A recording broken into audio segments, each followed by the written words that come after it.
Hi guys, welcome to my channel. This is Jayesh here, and today we'll be covering how you can describe vulnerabilities and a basic workflow of vulnerability assessment and management.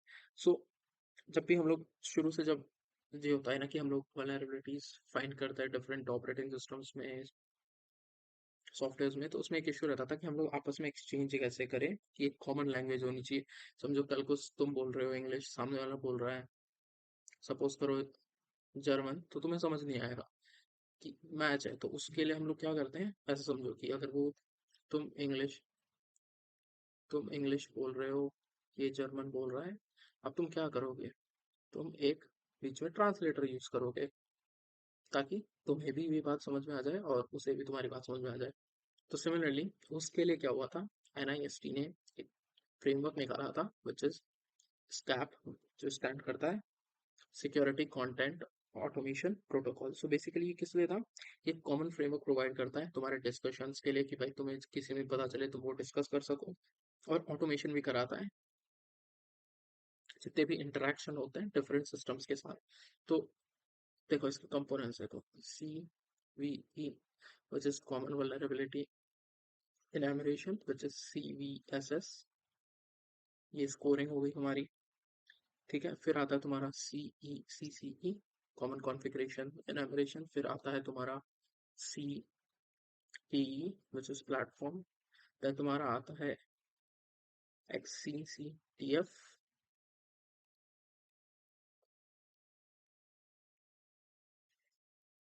फिर आता है तुम्हारा Oval. ठीक, Oval होती है तुम्हारी language जो sharing में आती है, और ये होती है तुम्हारी सिक्योरिटी चेकलिस्ट जब तुम असेसमेंट कर रहे होते हो। ठीक, तो सबसे पहले हम देखते हैं स्कैप।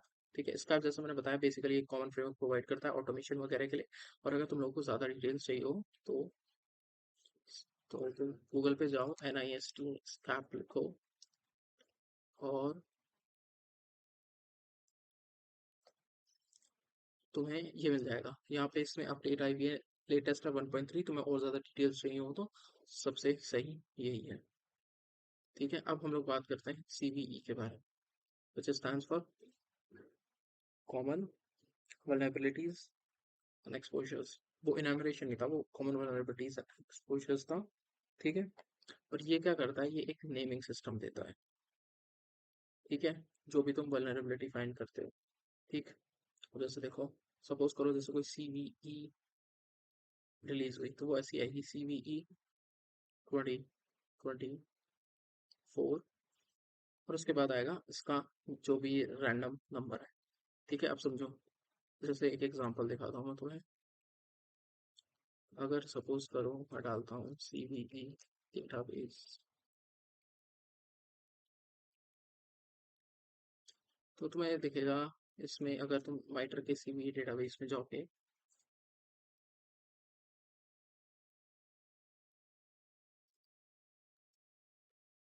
जैसे ये तो यहाँ पर गया। ठीक, तो इसका सारे लिंक्स तुम्हें डिस्क्रिप्शन में मिलेंगे। अब जैसे ये बोल रहे हैं नई साइट में, ठीक, नहीं तो तुम्हें देखो सबसे पहले दिखाता हूँ, मैं सिंपल से डालता हूँ Microsoft CVE list. Last time एक माइक्रोसॉफ्ट की वल्नरेबिलिटी आई थी, देखो। अब तुम इसको रीड कैसे करोगे, अब जैसे ये दे रखा है देखो, CVE 2024-2195। देखो ये जो होगा ये तुम्हारा ईयर बताएगा कि कौन से ईयर में आई है, और ये तुम्हारा एक कुछ यूनिक आइडेंटिफायर जनरेट होगा उस CVE के लिए। तुम ऐसे उसको रीड कर सकते हो कि जैसे तुमने कभी बार देखा होगा, तुम देख रहे हो डेटाबेस में पता नहीं चलेगा कि, देखो इसमें से मैं इसको यहाँ पेस्ट करता हूँ।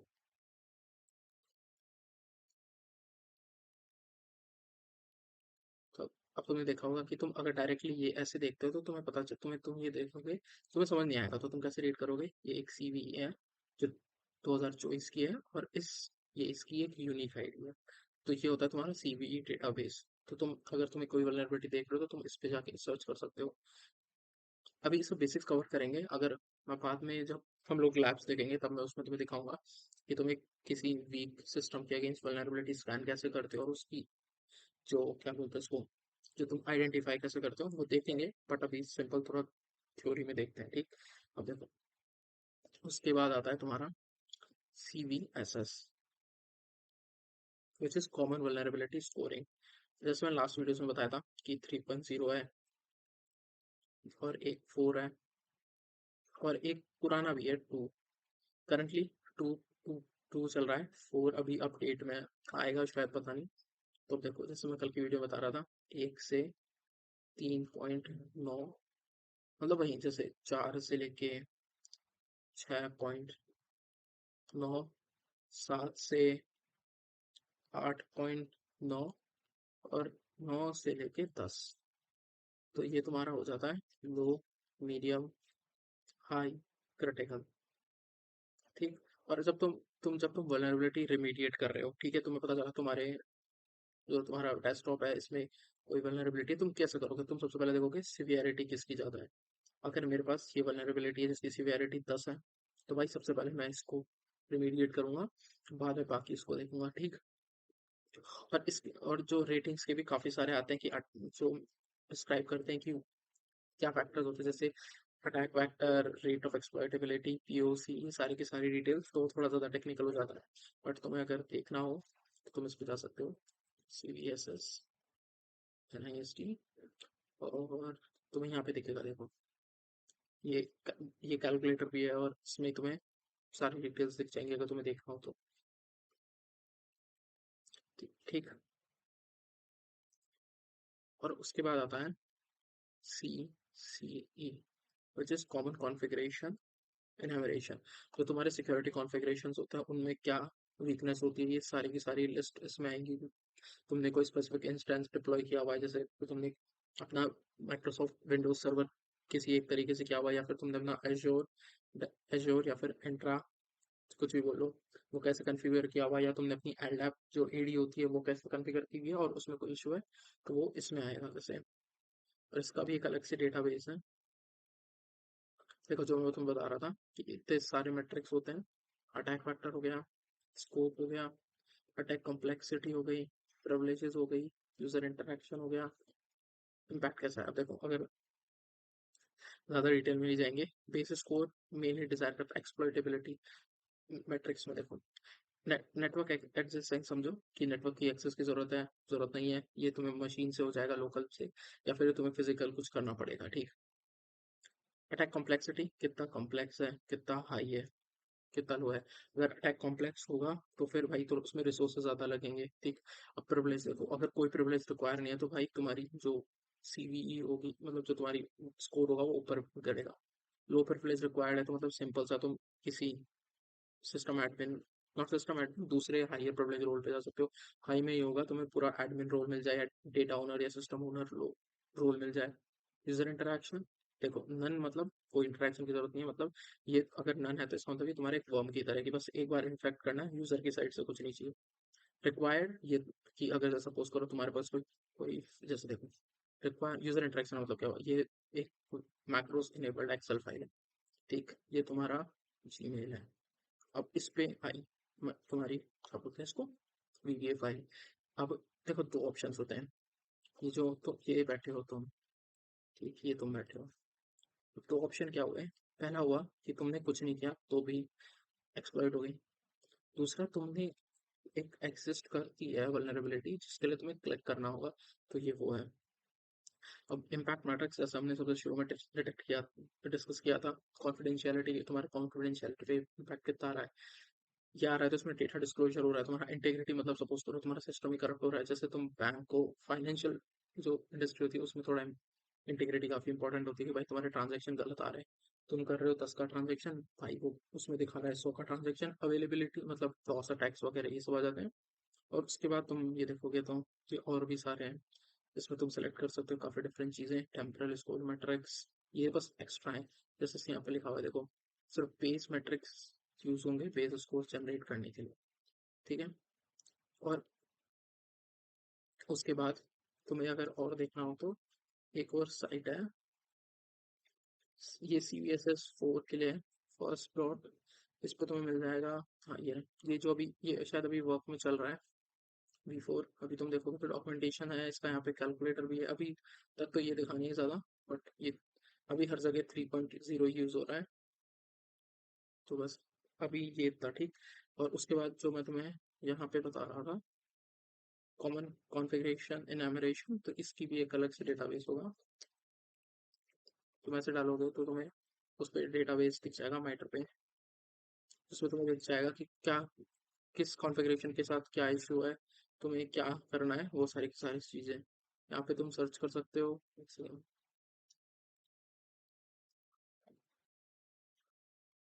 तो ये है उसका।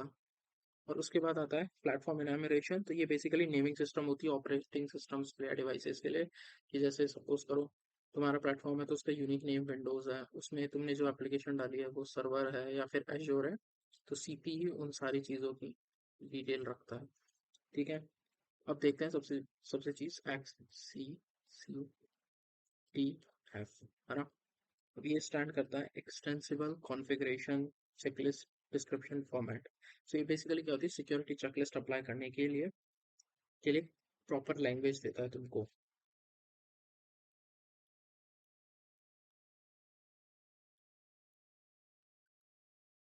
मतलब जैसे तुमने देखना होगा कि तुम्हें कौन सी चेकलिस्ट है, तुम्हारे इसमें क्या करना है, वो सारी की सारी डिटेल्स इसमें आएंगी।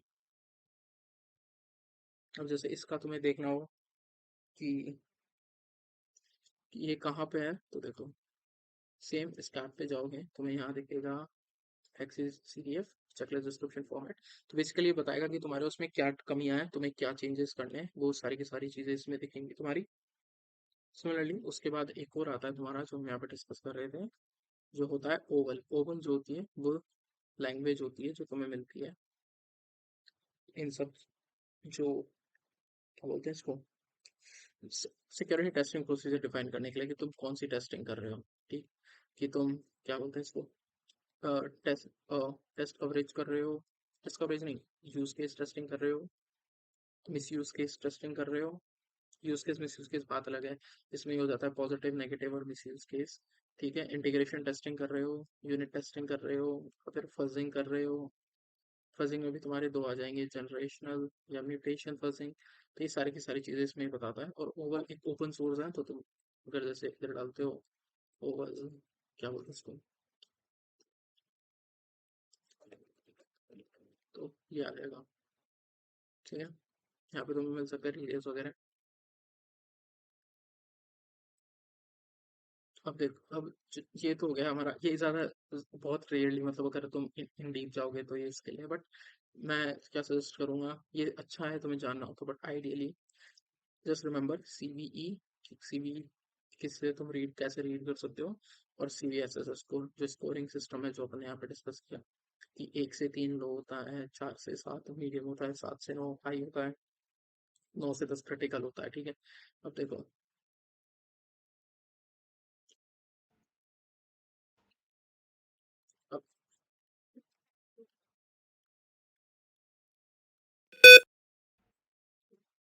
अब इसमें भी हम लोग आगे जो देखेंगे कि एक वल्नरेबिलिटी मैनेजमेंट कैसे करोगे तुम।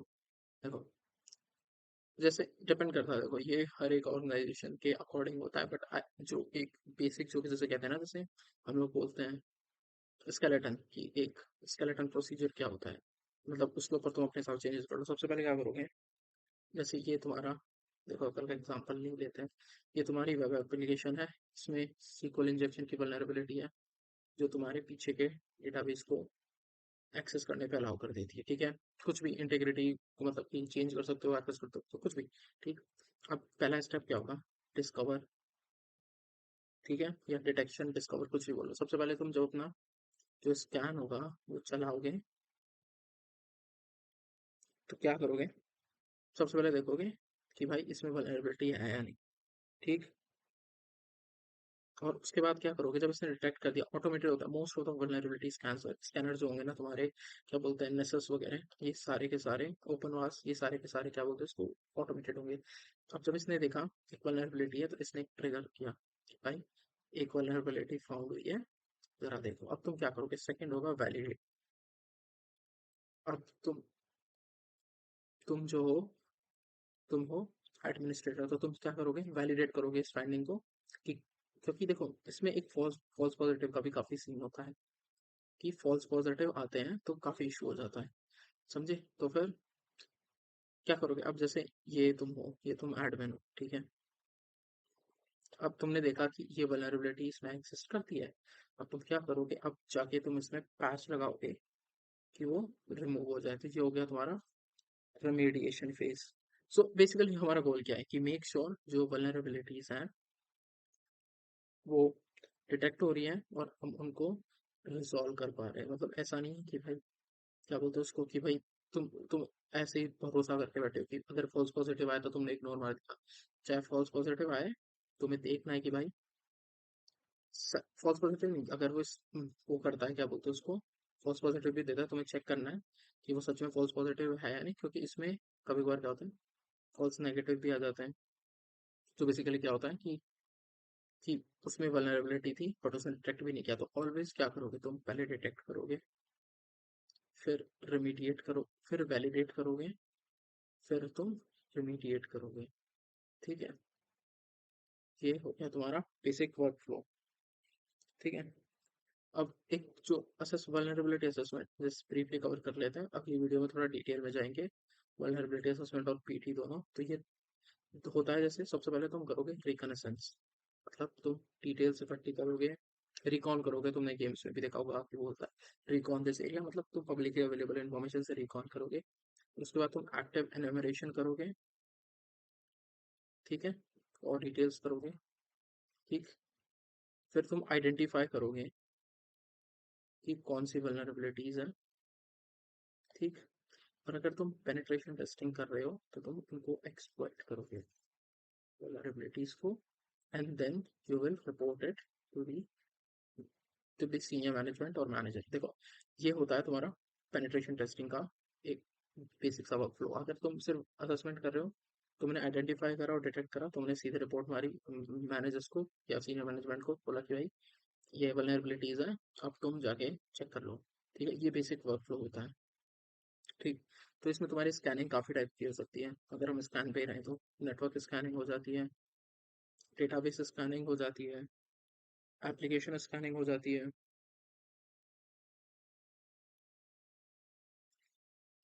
एक्सेट्रा। ये सारी बेसिक स्कैनिंग हो जाती है।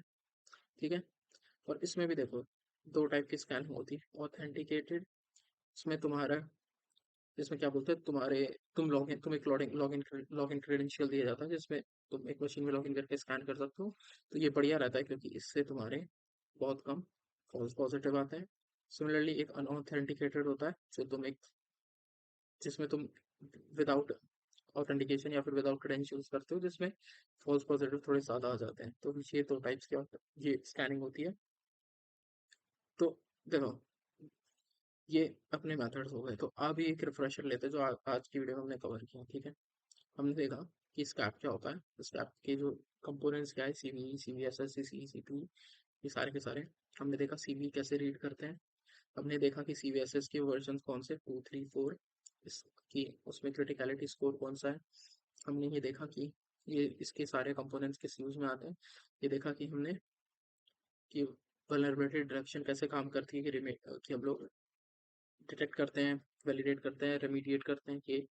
फिर हमने देखा कि वल्नरेबिलिटी असेसमेंट का बेसिक प्रोसीजर कैसे होता है कि तुम रिकॉन करते हो, फिर इनहेमरेशन करते हो, फिर आइडेंटिफाई करते हो।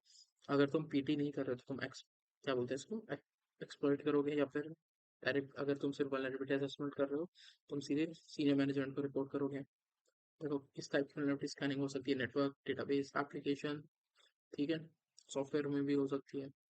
और उसके बाद देखो तुम्हारे तुम्हारे दो टाइप्स हो जाते हैं स्कैनिंग के, ऑथेंटिकेटेड जिसमें तुम्हारे फॉल्स पॉजिटिव कम आते हैं, अनऑथेंटिकेटेड में तुम्हारे ज़्यादा आते हैं। तो ये है बेसिक्स ऑफ वल्नरेबिलिटी।